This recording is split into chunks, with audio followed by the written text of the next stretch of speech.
तो भाई आज मैं लेके आ गया हूँ ऑर्गेनिक के जो जितने 4 चैप्टर्स हैं, उनमें सबसे ज़्यादा जो कन्फ्यूज़िंग पार्ट है ऑक्सीडेशन एंड रिडक्शन रिएक्शंस। बच्चे ज़्यादातर इसी में कन्फ्यूज़ रहते हैं कि ऑक्सीडाइज़िंग एजेंट कब क्या यूज़ करना है, रिड्यूसिंग एजेंट कब क्या यूज़ करके क्या बनेगा। तो ये प्रॉब्लम को जड़ से ख़त्म करने के लिए ये वीडियो मैं लाया हूँ। इसमें सिंपल स्टेप्स मैं बता दूँगा तुमको करना क्या है, ठीक है? और एक बार ये वीडियो देखो, एक बार देखोगे फिर दोबारा देखना इसको, दोबारा देख के फिर इसके जितने पीवाईक्यूज़ हैं, ऑक्सीडेशन रिडक्शन रिएक्शन जितने क्वेश्चंस हैं पीवाईक्यूज़ में, उन सबको सॉल्व कर लोगे तो पूरा अच्छे से तुम्हारा ये प्रिपेयर हो जाएगा ये पार्ट। और ये बहुत इंपॉर्टेंट पार्ट है, इससे क्वेश्चन हमेशा आता है, ये कन्वर्जन में भी हेल्प करेगा तुमको। तो स्टार्ट करते हैं। ये देखो ये स्क्रीन पे आ रहा होगा, ये है मेरा ब्लूप्रिंट, ठीक है? इसको मैंने ब्लूप्रिंट बना दिया है ऑक्सीडेशन का और रिडक्शन का। क्या होगा सबसे पहले ध्यान दो, यहाँ पे क्या है, एल्केन है। एल्केन है RH। एल्केन से अल्कोहल बनता है। एल्केन से अल्कोहल बनता है। कैसे बनता है? ऑक्सीडेशन करके। अच्छा, ऑक्सीडेशन और रिडक्शन का सबसे बेसिक पार्ट मैं बता देता हूँ। ऑक्सीडेशन होता है addition of oxygen atom. Oxidation होता है और एडिशन ऑफ ऑक्सीजन एटम या फिर रिमूवल ऑफ हाइड्रोजन एटम। और रिडक्शन क्या होता है? एडिशन ऑफ हाइड्रोजन एटम या फिर रिमूवल ऑफ ऑक्सीजन एटम। ठीक है? तो एल्केन से ऑक्सीडेशन अगर हम कराएंगे तो क्या बनेगा? अल्कोहल। अल्कोहल दो टाइप का बन सकता है, 1 डिग्री अल्कोहल, 2 डिग्री अल्कोहल। ठीक है? 1 डिग्री अल्कोहल का ऑक्सीडेशन कराएंगे तो एल्डिहाइड बनेगा, और एल्डिहाइड का फर्दर ऑक्सीडेशन कराएंगे तो कार्बोक्सिलिक एसिड बनेगा। क्लियर है? 2 डिग्री अल्कोहल का अगर हम ऑक्सीडेशन कराएंगे तो कीटोन बनेगा, और कीटोन का फर्दर ऑक्सीडेशन जो है वो पॉसिबल नहीं है, क्योंकि कीटोन के कार्बन के पास हाइड्रोजन अवेलेबल नहीं है। जब तक ये हाइड्रोजन निकलेगा नहीं किस कार्बन से, तब तक फर्दर ऑक्सीडेशन पॉसिबल नहीं है। ठीक है? ये मेरा बेसिक ब्लूप्रिंट है। अब तुम समझ जाओ कि कीटोन का नॉर्मल टेम्परेचर पे ऑक्सीडेशन पॉसिबल नहीं है, लेकिन यहाँ मैंने कंडीशन क्या लिखा है? Vigorous oxidation. विगरस ऑक्सीडेशन मतलब स्ट्रॉन्ग ऑक्सीडाइजिंग एजेंट यूज़ करना है और हीट साथ में देना है। अभी मैं सेकंड अगले स्लाइड में बताऊंगा oxidising agent. Strong oxidising agent होता है, माइल्ड ऑक्सीडाइजिंग एजेंट होता है। तो कीटोन का अगर हम स्ट्रॉन्ग ऑक्सीडाइजिंग एजेंट का प्रेजेंस में अगर हीट देंगे तो क्या होगा? इसका क्लीवेज होगा, ये टूटेगा बीच से, और फिर दो कार्बोक्सिलिक एसिड हमको मिलेगा, RCOOH और एक R-COOH। ठीक है? ये बहुत हाई टेम्परेचर पे लेके जाना पड़ता है। तो रूम टेम्परेचर तुमको इतना ध्यान रखना है कि कीटोन का फर्दर ऑक्सीडेशन पॉसिबल नहीं है, कार्बोक्सिलिक एसिड नहीं बनता है। ठीक है? ये ब्लूप्रिंट समझ गए हो? और उल्टा रिडक्शन के लिए केस में समझ जाओ, कार्बोक्सिलिक एसिड से एक स्टेप पीछे जाएंगे तो एल्डिहाइड या एल्डिहाइड मिलेगा। ठीक है? एल्डिहाइड से एक स्टेप पीछे जाएंगे तो अल्कोहल मिलेगा। 1 डिग्री अल्कोहल, एल्डिहाइड से 1 डिग्री अल्कोहल, और 1 डिग्री अल्कोहल से एल्केन। उसी तरीके से कीटोन्स का रिडक्शन कराएंगे तो 2 डिग्री अल्कोहल मिलेगा। ठीक है? क्लियर है ब्लूप्रिंट? और कार्बोक्सिलिक एसिड का डेरिवेटिव यहाँ पे समझ लो कि यहाँ का एसिड, कार्बोक्सिलिक एसिड से एसिड का डेरिवेटिव बना सकते हो, RCOCl एसिड क्लोराइड। ईस्टर बना सकते हो यहाँ से अल्कोहल के साथ रिएक्शन करके, साइनाइड बना सकते हो। तो ये सारा चीज़ कवर हो जाएगा यहाँ पे आगे चल के। ठीक है? आगे बढ़ते हैं। ये ब्लूप्रिंट एक बार अच्छे से समझ लो फिर से। ठीक है? एक बार देख लो इसको पॉज करके, अच्छे से समझ लो, और फिर अगला स्टेप में हम लोग डिस्कस करेंगे अब ऑक्सीडाइजिंग एजेंट। मेजरली 3 तरीके के ऑक्सीडाइजिंग एजेंट इस एनसीईआरटी में है। स्ट्रॉन्ग ऑक्सीडाइजिंग एजेंट सोआ, माइल्ड ऑक्सीडाइजिंग एजेंट मोआ, और एक स्पेशल टाइप का माइल्ड ऑक्सीडाइजिंग एजेंट है कॉपर का वेपर। हम लोग पास कराते हैं 573 केल्विन पे। 573 केल्विन का टेम्परेचर पे कॉपर का वेपर पास कराते हैं, तो ये भी माइल्ड ऑक्सीडाइजिंग एजेंट के जैसा बिहेव करता है। एक एक करके डिस्कस कर लेते हैं। स्ट्रॉन्ग ऑक्सीडाइजिंग एजेंट क्या होगा, कैसे पहचानना है कि कोई रिएजेंट स्ट्रॉन्ग ऑक्सीडाइजिंग एजेंट है? तो कुछ नहीं करना है तुमको, बस 3 चीज़ चेक करना है। तुम्हारे पास OH या फिर H+, OH माइनस या फिर H+ का सोर्स होना चाहिए। मतलब H+ का सोर्स मतलब एसिडिक एनवायरनमेंट होना चाहिए, OH माइनस का सोर्स मतलब अल्कलाइन एनवायरनमेंट होना चाहिए। इन दोनों में से कोई एक चीज़ होना चाहिए। और दूसरा क्या होना चाहिए? साथ में ऑक्सीजन का एटम होना चाहिए। और तीसरा चीज़ क्या होना चाहिए? या तो क्रोमियम का एटम ले लो या फिर मैंगनीज का एटम ले लो। अगर ये तीनों चीज़ साथ में प्रेजेंट है तो ही वो रिएजेंट स्ट्रॉन्ग ऑक्सीडाइजिंग एजेंट कहलाएगा, तो ही वो as a strong oxidising agent behave करेगा। ठीक है? एग्जाम्पल के लिए बता देता हूँ, alkaline KMnO4 potassium permanganate, alkaline potassium permanganate. Check करो, एल्कलाइन एनवायरनमेंट के चलते OH माइनस आ गया, potassium permanganate KMnO4, Mn atom मिल गया मेरे को, और ऑक्सीजन मिल गया मेरे को, तीनों चीज़ मिल गया, तो मतलब ये स्ट्रॉन्ग ऑक्सीडाइजिंग एजेंट हो गया। ठीक है? अगर सिर्फ MnO2 दिया हुआ है, एल्कलाइन एनवायरनमेंट या एसिडिक एनवायरनमेंट कुछ नहीं मेंशन किया हुआ है, सिर्फ MnO2 दिया हुआ है, तो मतलब H और OH माइनस मिसिंग है। इसका मतलब वो क्या बन जाएगा? माइल्ड ऑक्सीडाइजिंग एजेंट बन जाएगा। ये देखो मोआ के नीचे मैंने लिख रखा है MnO2 को।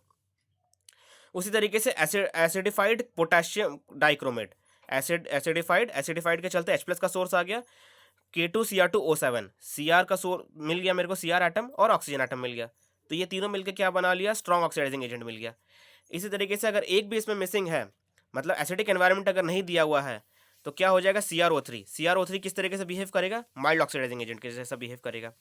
एक और एग्जांपल है रिएजेंट का, क्या होगा, CrO3 के साथ में तुमको अलग से लिख देगा H2SO4। ठीक है, इसको जोन्स रिएजेंट भी बोलते हैं। CrO3 प्लस H2SO4 लिख दिया, तो CrO3 में Cr है, ऑक्सीजन एटम है, और H2SO4 से H+ का सोर्स मिल गया, तो ये कैसा बन गया, सोआ बन गया, स्ट्रॉन्ग ऑक्सीडाइजिंग एजेंट बन गया। समझ गए, स्ट्रॉन्ग ऑक्सीडाइजिंग एजेंट पहचान लोगे अब। ठीक है, अब यहाँ पे देख लो स्ट्रॉन्ग ऑक्सीडाइजिंग एजेंट क्या करेगा, 1 डिग्री अल्कोहल को डायरेक्ट कहाँ पहुंचा देगा, कार्बोक्सिलिक एसिड पहुंचाएगा। ठीक है, यहाँ पे देखो एरो लगा के मैंने लिखा है, 1 डिग्री अल्कोहल को अगर स्ट्रॉन्ग ऑक्सीडाइजिंग एजेंट के साथ रिएक्शन कराते हैं, कहाँ पे जाके रुकेगा, कार्बोक्सिलिक एसिड पे जाके रुकेगा।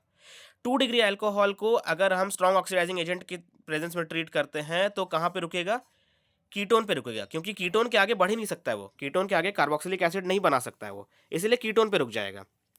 उसी तरीके से माइल्ड ऑक्सीडाइजिंग एजेंट क्या करेगा, 1 डिग्री अल्कोहल को एल्डिहाइड तक रुक देगा, और एल्डिहाइड से अगर कार्बोक्सिलिक एसिड जाना है तो फिर से माइल्ड ऑक्सीडाइजिंग एजेंट यूज कर लो। 2 डिग्री अल्कोहल को माइल्ड ऑक्सीडाइजिंग मोआ का प्रेजेंस में ट्रीट करेंगे तो कीटोन तक पहुंचेगा। ठीक है, मोआ के जैसा ही बिहेव करता है कॉपर का वेपर, अगर पास कराते हैं हम लोग 573 केल्विन पे, कॉपर का vapour, copper at 573 kelvin 1 degree alcohol को एल्डिहाइड बनाएगा, 2 डिग्री अल्कोहल को कीटोन बनाएगा। ठीक है, क्लियर है ये चीज। माइल्ड ऑक्सीडाइजिंग एजेंट का और कुछ कुछ एग्जांपल है, पीसीसी, पीसीसी है पिरिडिनम क्लोरोक्रोमेट।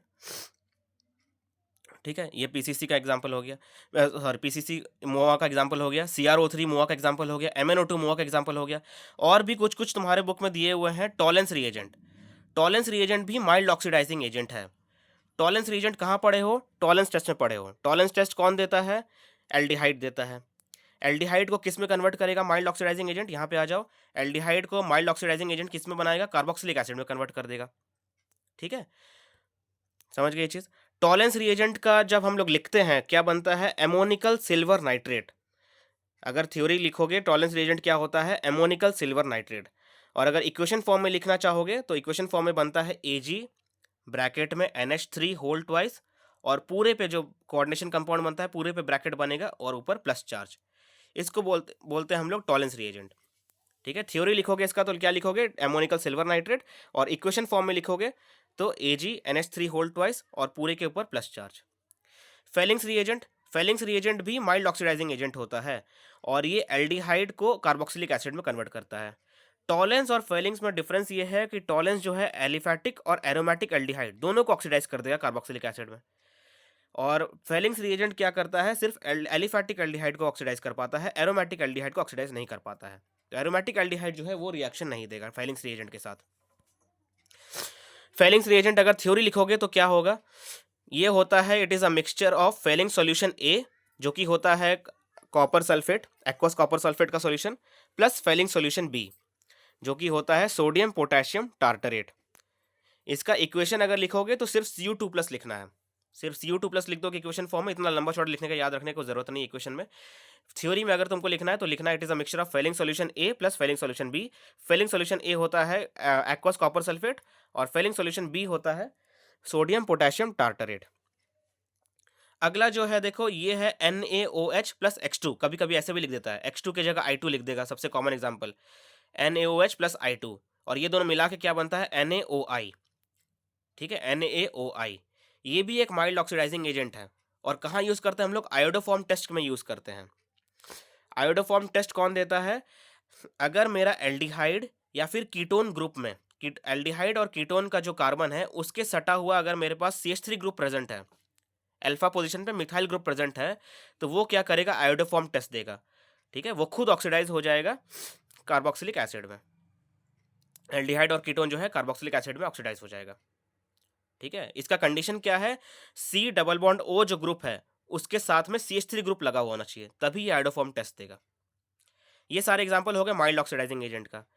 अब एक और स्पेशल टाइप का माइल्ड ऑक्सीडाइजिंग एजेंट है कॉपर एट 573 केल्विन। इसको अलग से क्यों लिखा है, देखो ये नॉर्मल 1 डिग्री अल्कोहल और 2 डिग्री अल्कोहल दोनों केस में माइल्ड ऑक्सीडाइजिंग एजेंट के जैसा ही बिहेव करता है, लेकिन 3 डिग्री अल्कोहल जो है, अगर कोई दूसरा इनमें से अगर तुम माइल्ड ऑक्सीडाइजिंग एजेंट कोई लोगे, पीसीसी हो गया, CrO3 हो गया, MnO2 हो गया, तो टॉलेंस रिएजेंट हो गया, कोई दूसरा माइल्ड ऑक्सीडाइजिंग एजेंट लोगे 3 डिग्री अल्कोहल के साथ, तो कोई रिएक्शन नहीं देगा। लेकिन अगर तुम कॉपर का वेपर पास कराते हो 573 केल्विन में 3 डिग्री अल्कोहल के साथ, तो एलिमिनेशन रिएक्शन होगा और क्या मिलेगा अपने को? एल्कीन मिलेगा। ठीक है, इसीलिए इसको अलग से लिखना पड़ गया। नॉर्मल जो मोआ है वो 3 डिग्री अल्कोहल के साथ कोई रिएक्शन नहीं देगा, सुआ भी नहीं देगा, मोआ भी नहीं देगा। ठीक है, 1 डिग्री अल्कोहल सुआ के साथ कार्बोक्सिलिक एसिड तक जाके रुकेगा, 2 डिग्री अल्कोहल सुआ के साथ कीटोन पे जाके रुकेगा, 1 डिग्री अल्कोहल मोआ के साथ एल्डिहाइड पे, सॉरी, 2 डिग्री अल्कोहल मोआ के साथ कीटोन पे जाके रुकेगा, 1 डिग्री अल्कोहल मोआ के साथ एल्डिहाइड पे जाके रुकेगा, 3 डिग्री अल्कोहल कोई रिएक्शन नहीं देगा मोआ के साथ। कॉपर 573 केल्विन में 3 डिग्री अल्कोहल के साथ एलिमिनेशन रिएक्शन देता है, एल्कीन बनता है। और अगर पॉसिबिलिटी है कि डबल बॉन्ड जो है एक से ज़्यादा पोजीशन पे लग पा रहा है, एलिमिनेशन मतलब एक से ज़्यादा पोजीशन पे हो पा रहा है, तो उस केस में मेजर प्रोडक्ट कैसे डिटरमाइन करोगे? सेटजेफ रूल से। सेटजेफ रूल मोटा मोटी ये समझ लो कि डबल बॉन्ड जितना बीच में रहेगा उतना स्टेबल रहेगा, जितना ज़्यादा बीच में डबल बॉन्ड रहेगा उतना स्टेबल, और वही मेजर प्रोडक्ट अपने को मिलेगा। हो गया क्लियर? ऑक्सीडाइजिंग एजेंट अपना क्लियर हो गया यहाँ से। अगला जो है, अब रिड्यूसिंग एजेंट के बारे में डिस्कस कर लेते हैं। ये रिड्यूसिंग एजेंट जो है, इनका जो है कंसेप्ट, इनका जो रिएक्शन ऑर्डर है, ऑक्सीडाइजिंग एजेंट में देखो सब बहुत कुछ सिंपल है, बहुत सिंपल में सब कुछ हो रहा है। सोआ होगा तो ये होगा, मोआ होगा तो ये होगा, कॉपर एट 573 केल्विन लेंगे तो ये बनेगा। बहुत सिंपल अप्रोच है इनका ऑक्सीडाइजिंग एजेंट का। पर रिड्यूसिंग एजेंट जो है बहुत सेलेक्टिव होते हैं ये, कभी किसी कंपाउंड के साथ रिएक्ट करेंगे, कभी किसी को रिड्यूस करेंगे, कभी किसी को नहीं रिड्यूस करेंगे, कभी कुछ बनाएगा, कभी कुछ बनाएगा। तो इसीलिए मैंने ये टेबल फॉर्मेट में बना के दे दिया है। रिड्यूसिंग एजेंट इस साइड में लिखा हुआ है, रिएक्टेंट लिखा हुआ है किसके ऊपर अटैक करेगा, और अगला जो है प्रोडक्ट लिखा हुआ है। ये सारे एनसीईआरटी में सारे रिड्यूसिंग एजेंट है, इनको पढ़ लोगे एक बार, इनको देख लोगे तो सारा तुम्हारा रिडक्शन रिएक्शन जितना भी क्वेश्चन आएगा वो सॉल्व कर सकते हो। तो पहला अपने को देखना है रेड फॉस्फोरस प्लस HI। ये सबसे पावरफुल रिड्यूसिंग एजेंट माना जाता है, रेड फॉस्फोरस प्लस HI। ये किस के ऊपर अटैक कर सकता है? देखो, पहला RCOOH कार्बोक्सिलिक एसिड के साथ रिएक्ट करेगा, क्या बनाएगा? एल्केन बना देगा। एसिड को डायरेक्ट एल्केन में कन्वर्ट कर देगा, एसिड क्लोराइड को भी डायरेक्ट एल्केन में कन्वर्ट कर देगा, ईस्टर को भी डायरेक्ट एल्केन में कन्वर्ट कर देगा, साइनाइड को भी डायरेक्ट एल्केन में कन्वर्ट कर देगा, एल्कीन हो गया, एल्काइन हो गया, ये दोनों को भी डायरेक्ट एल्केन बना देगा, एल्डिहाइड और कीटोन को और अल्कोहल को, ये तीनों को भी डायरेक्ट एल्केन में कन्वर्ट कर देगा। ठीक है, RNO2 को RNH2 बना देगा। अब नाइट्रोजन है, नाइट्रोजन को तो हटा नहीं पाएगा ये, इसीलिए RNH2 बना देता है ये, रेड फॉस्फोरस प्लस HI। बहुत पावरफुल रिड्यूसिंग एजेंट है ये। सेकंड नंबर पे देखेंगे हम लोग, H2 पास कराते हैं हम लोग निकल, प्लैटिनम या फिर पैलेडियम से।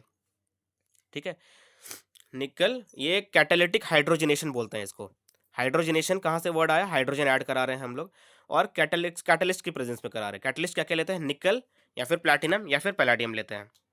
ठीक है, ये किस किस के ऊपर अटैक कर पाएगा? Acid chloride. ये ध्यान देना, यहाँ पे डायरेक्ट एसिड पे अटैक नहीं कर पा रहा है ये, डायरेक्ट ऐसा एसिड पे बहुत कम रिड्यूसिंग एजेंट अटैक कर पाते हैं। ठीक है, ये एसिड क्लोराइड के ऊपर अटैक करेगा। एसिड क्लोराइड हो गया, ईस्टर हो गया, एल्डिहाइड हो गया और कीटोन हो गया। ये चारों के ऊपर अटैक करके क्या बनाएगा? अल्कोहल बनाएगा। ठीक है, डायरेक्ट इन सब के ऊपर अटैक करके क्या बना देगा? अल्कोहल बना देगा। और साइनाइड को किस में कन्वर्ट कर देगा? RCH2NH2 एमीन में कन्वर्ट कर देगा। RNO2 को RNH2 में कन्वर्ट कर देगा, और एल्कीन और एल्काइन को एल्केन में कन्वर्ट कर देगा। ठीक है, अब इसी कैटालिटिक हाइड्रोजनेशन का अगर हम पावर थोड़ा कम कर दें, मतलब पॉइजन सल्फर लेके आ गया। तीसरा देखो, H2 इन पैलेडियम प्लस BaSO4। इसको ढूंढा था रोजनमंड साइंटिस्ट ने, साइंटिस्ट का नाम था रोजनमंड, और इस रिएक्शन को हम लोग बोलते हैं रोजनमंड रिडक्शन। ठीक है, ये special type of reducing agent है, ये सिर्फ एसिड क्लोराइड के ऊपर काम करता है और एल्डिहाइड में कन्वर्ट करता है। तो तुमको अगर एल्डिहाइड बनाना है एसिड से, तो एसिड को पहले एसिड क्लोराइड कन्वर्ट कर लो, और एसिड क्लोराइड का रिएक्शन करा दो रोजनमंड रिडक्शन, H2 इन पैलेडियम प्लस BaSO4, तो डायरेक्ट तुमको एल्डिहाइड मिल जाएगा। इसको बोलते हैं हम लोग रोजनमंड रिडक्शन। ठीक है, ये टेलर मेड है एसिड क्लोराइड से एल्डिहाइड बनाने के लिए, रोजनमंड रिडक्शन। चौथा देखो, LiAlH4 लिथियम एल्यूमिनियम हाइड्राइड। ठीक है, LiAlH4 ये भी एसिड के ऊपर डायरेक्ट अटैक कर सकता है, एसिड के ऊपर अटैक करेगा, एसिड क्लोराइड के ऊपर अटैक करेगा, ईस्टर के ऊपर अटैक कर सकता है, एल्डिहाइड और कीटोन, ये सब के ऊपर अटैक करके क्या किस में कन्वर्ट कर देगा? अल्कोहल पे। और साइनाइड के ऊपर अटैक करके RCH2NH2 बना देगा। इसी से मिलता जुलता है NaBH4। ये एसिड के ऊपर अटैक नहीं कर सकता, इसका पावर थोड़ा कम होता है LiAlH4 के मुकाबले। ये सिर्फ एल्डिहाइड और कीटोन के ऊपर अटैक करके अल्कोहल में कन्वर्ट कर देगा। क्लियर है? उसके बाद अगला देखो, डाइबल H। डाइबल का फुल फॉर्म होता है डाई आइसोब्यूटाइल एल्यूमिनियम हाइड्राइड। ठीक है, ये किसके किसके ऊपर अटैक कर सकता है? Acid chloride, RCOCl, Easter, cyanide, ये तीनों से क्या देगा? ये एल्डिहाइड देगा। ठीक है, एसिड क्लोराइड, ईस्टर और साइनाइड से एल्डिहाइड देगा। एसिड क्लोराइड से एल्डिहाइड एक और जगह मिल रहा था, कहाँ पे? रोजनमैन रिडक्शन करा के। और एक एसिड क्लोराइड से एल्डिहाइड डाइबल एच के प्रेजेंस में मिल जाएगा अपने को। इसमें ईस्ट स्पेशल क्या है? ये ईस्टर और साइनाइड से भी एल्डिहाइड दे देता है ये डाइबल एच। और एल्डिहाइड और कीटोन्स के साथ रिएक्शन कराएंगे तो अल्कोहल मिलेगा अपने को। अगला है B2H6। B2H6 है डाइबोरेन। ठीक है, ये स्पेशल है RCOH के लिए, कार्बोक्सिलिक एसिड के ऊपर डायरेक्ट अटैक करके उसको अल्कोहल में कन्वर्ट कर देगा। ठीक है, एल्कीन का भी तुम लोग ये देखे होगे, एल्कीन का हम लोग B2H6 के साथ रिएक्शन करा के क्या कराते हैं? अल्कोहल बनाते हैं। किस स्टाइल में बनाते हैं? एंटी मार्कोवनिकॉफ स्टाइल में बनाते हैं। ठीक है, इसको नाम दिया गया था हाइड्रोबोरेशन ऑक्सीडेशन रिएक्शन। याद आ रहा है? B2H6 एल्कीन के साथ जब रिएक्शन कराएंगे B2H6 का, तो फर्स्ट स्टेप में R3B बनेगा।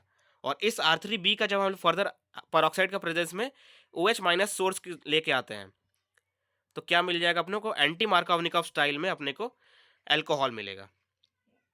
ठीक है, एल्कीन से अगर हमको एंटी मार्कोवनिकॉफ स्टाइल में अल्कोहल बनाना है तो हाइड्रोबोरेशन ऑक्सीडेशन कराते हैं। फर्स्ट स्टेप में B2H6 के साथ रिएक्शन करा दो, R3B का हाइड्रोजन परऑक्साइड का प्रेजेंस में OH माइनस के साथ एडिशन करा दो। और साइनाइड को भी रिड्यूस कर देगा B2H6, साइनाइड को एमीन बना देगा RCH2NH2। अब अगला जो दो है, क्लीमेंसन रिडक्शन और वुल्फ किश्नर रिडक्शन, ये दोनों टेलर मेड हैं सिर्फ एल्डिहाइड और कीटोन को रिड्यूस करने के लिए। और इनका प्रोसेस भी पूरा डिफरेंट होता है। ये अल्कोहल से हो के अल्कोहल वाला रूट लेता नहीं है, ये कुछ और ही रूट लेता है और डायरेक्ट एल्केन में कन्वर्ट करता है। टेलर मेड है किसके लिए? एल्डिहाइड और कीटोन के लिए। क्लीमेंसन देख लेते हैं। क्लीमेंसन में लेते हैं हम लोग जिंक का एमालगम लेते हैं, जिंक और मर्क्यूरी का, ZnHg प्लस HCl। ठीक है, ये डायरेक्ट किस में कन्वर्ट कर देगा? एल्केन में। ZnHg प्लस HCl ये डायरेक्ट एल्डिहाइड और कीटोन के ऊपर रिएक्शन करके उसको एल्केन में कन्वर्ट कर देगा। उसी तरीके से वुल्फ किश्नर रिडक्शन, इसमें हाइड्राजीन लेते हैं NH2NH2 और KOH के साथ हीट करते हैं, तो ये भी एल्डिहाइड और कीटोन को एल्केन में कन्वर्ट कर देगा। क्लीमेंसन और वुल्फ किश्नर ये दोनों टेलर मेड है एल्डिहाइड और कीटोन के लिए, और डायरेक्ट जो है एल्केन में कन्वर्ट कर देता है ये दोनों को। अगला देखो स्टीफेंस रिडक्शन। स्टीफेंस रिडक्शन ये टेलर मेड है साइनाइड के लिए। साइनाइड से अगर हमको एल्डिहाइड चाहिए, साइनाइड से अगर हमको एल्डिहाइड चाहिए तो स्टीफेंस रिडक्शन यूज़ करोगे। साइनाइड से एल्डिहाइड चाहिए तो स्टीफेंस रिडक्शन यूज़ करोगे। एसिड क्लोराइड से एल्डिहाइड चाहिए तो रोजनमैन रिडक्शन यूज़ करोगे। ठीक है, ईस्टर से एल्डिहाइड चाहिए तो डाइबल एच ले लो। ठीक है, उसी तरीके से RnO2 के ऊपर कौन अटैक मारता है? SN या Fe। टिन या आयरन लेते हैं हम लोग और HCl के प्रेजेंस में रिडक्शन कराते हैं इसका, तो RnH2 बनता है। एमीन बनाने का ये तरीका है। RnO2 का रिडक्शन कराते हैं SN या Fe के प्रेजेंस में, HCl के साथ रिडक्शन होता है। और लास्ट जो है सबसे वीकेस्ट रिड्यूसिंग एजेंट है ये H3PO2 या फिर C2H5OH इथेनॉल। ये किसके ऊपर अटैक मारता है? बेंजीन डाइओजोनियम सॉल्ट के ऊपर अटैक मारता है। और किस में कन्वर्ट कर देगा? बेंजीन में कन्वर्ट कर देगा। ऊपर N2+Cl- बाहर निकल जाता है और ऊपर हाइड्रोजन जुड़ जाता है, तो ये कन्वर्ट हो जाएगा बेंजीन में। तो डाइओजोनियम सॉल्ट से बेंजीन डाइओजोनियम सॉल्ट से अगर तुमको बेंजीन बनाना है तो H3PO2 या फिर इथेनॉल के प्रेजेंस में रिडक्शन करा दो तो बेंजीन बन जाएगा। तो ये सारे तुम्हारे रिड्यूसिंग एजेंट भी कवर हो गए एनसीईआरटी का। अब तुम क्या करो, इस वीडियो को एक और बार देखना, देख के फिर से इसको रिवाइज करो और जितने PYQs हैं ऑक्सीडेशन और रिडक्शन रिएक्शन के, उन सबको इसके मदद से सॉल्व कर लो। होपफुली तुम्हारा सब क्लियर हो जाएगा डाउट।